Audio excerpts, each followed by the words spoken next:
Well, I grew up in a musical family. My dad plays drums, and so most of my aunts and uncles either sing or play drums. And because I started playing drums when he was like 8 years old, because pretty much out of necessity, my aunt and uncle are pastors of a church, and they needed a drummer, so they were like, "Trey, get up there and play." And so he got trial by fire, and then I joined soon after, just played after him, and just drums, music in general. I play a little bit piano, but mostly drums. Music in general has really kept me out of a lot of bad situations growing up. So that's one thing that God's provided me and my family with, is just that gift of music, and because it takes so much to be as good, to get good at whatever you're playing, that when I was younger, it just took a lot of time. So I didn't have time to mess around with a lot of people that I could have gotten in trouble with. So, and I like the point that you play in a band. My first gig, I guess, outside of the church was in a reggae band. Playing in a reggae band for like 8 years. Yeah. And my dad did not like it at all, because he was all about the notion of, and this is like my grandmother and all, like, use your gift for the church. If you're not using it, then if you're not using it for the church, then you're profaning. And that is okay, but Jesus said you should be light wherever you are. And so there's experiences that I have where in the reggae band in the middle of Ybor City, and I'm from Florida, so in Tampa, in the middle of Ybor City, playing with the reggae band, I'm like back in the back patio place trying to get a break because we just did an hour-and-a-half set, and I'm just like so tired.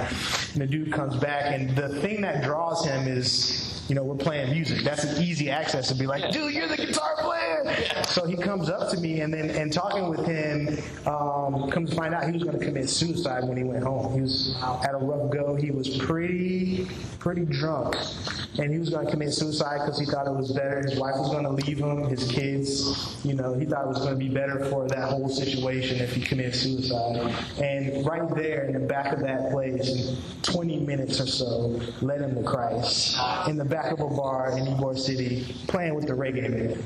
So, that just goes to show you, wherever you are, wherever you choose to use your gift, if you choose to use your gift for church only, that's fantastic. I applaud that. If you choose to expand your horizons, that's fine. But be light wherever you are, whether you're behind a drum set, behind whatever you are, be light where you are.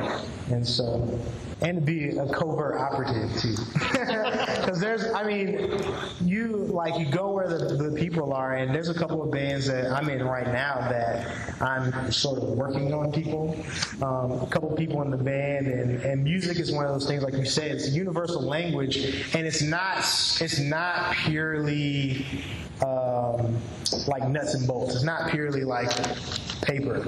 It has some emotion. It has some spiritualness to it, that when people play music, even though they may not be Christian, they may not follow Jesus, they still can identify with those feelings. And I had one musician who was he called himself an atheist, but I had him playing with me, and he's like, when I'm playing with you, there's just this feeling that I get, and like, I don't know what it is, and they can't describe it, but they can still identify with that. So we can talk about spiritual things to them, and they can feel that without them even actually being a Christian. And now he's following, and he's on his journey and everything like that. So it's super universal language, and it's a pleasure and a blessing to be able to play. Yeah. So yeah, man, that was a good one. Yeah, there's really, and it goes beyond just you practicing, because when you're a student, usually you have a teacher that's giving you that feedback. You have somebody being like, okay, you're rushing there, you're slowing down there, you're doing this. But when you have to listen to yourself play and be the judge, or be the person who's like, yeah, that dude is rushing. Oh, that's me. Okay. then you can fix it, and then I mean, you just make lessons obsolete. My practical advice, with that one being like number one, practice. To a metronome, practice with record yourself, is to expand your horizons, to expand your genre of expertise. If you have a niche that you're usually in, if you get put in a different situation to where you have to do what your gifting is and you can't do it, then you can't do it.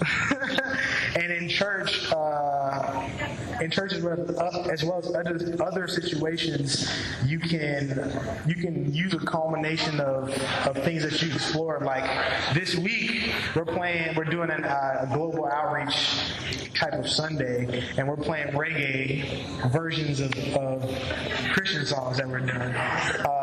That sound fantastic, but if I would have never like reached into reggae or reached into Latin music or reached into orchestral stuff, then you find yourself lacking as a complete musician. So I would say at least try as many different genres as you can, so you can become a well-rounded musician first, and then whatever you're playing. I guess that's another good one. Be a musician first. Be a musician who listens, who hears, who focuses on the team, and then you're a musician. Like I'm a musician who plays drums. He's a musician who plays guitar, and so that would probably be my big advice.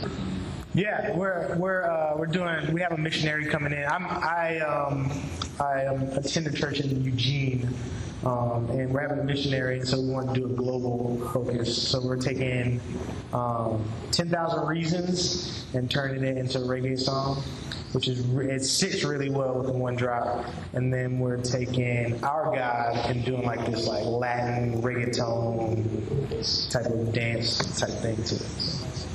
Oh, when I started playing reggae, I had no idea what it was about. And God's really placed me in a position to where I play with people that are way above where I am. So when I joined this reggae band, I was 17. And I shouldn't be going into the places that I was playing at. But I was 17, and out of the 4 people, the youngest person in the band was, I think, 35. And there was this old cat who was from Jamaica. Actually, he's from Switzerland, moved to Jamaica, spent his time in Florida, but he's a genius. I think he works for Nord, and he basically makes his own like double stack piano thing. But he taught me everything about reggae, and he would talk in parables. So I knew nothing about reggae, and they were like, "Here's 5 CDs. We're gonna play these songs." Oh, I mean, you can remix any song. I mean, and that's part of being well-rounded. See, I have that reggae background, so like when me and the band are jamming sometimes on Sundays, we'll go through different genres of music. So we'll be playing like whatever song we're doing on Sunday, then all of a sudden I'll start a one drop and somebody, and we'll turn whatever song. And that's part of being fluid. And then you find out things that you're like, hey, that actually sounds good. Let's do that. So I'm technically a classical percussionist as well. So when you do a lot of percussion music, you play on a lot of stuff like bottles and pipes and cactuses and like seriously, there's pieces for amplified cactus. And so I think for me, being a musician is like hearing different tones. And so if I'm playing with it open, I mean, just assume this is like a head. So you get that deep sound, and as soon as I start putting my heel into it, the pitch goes up.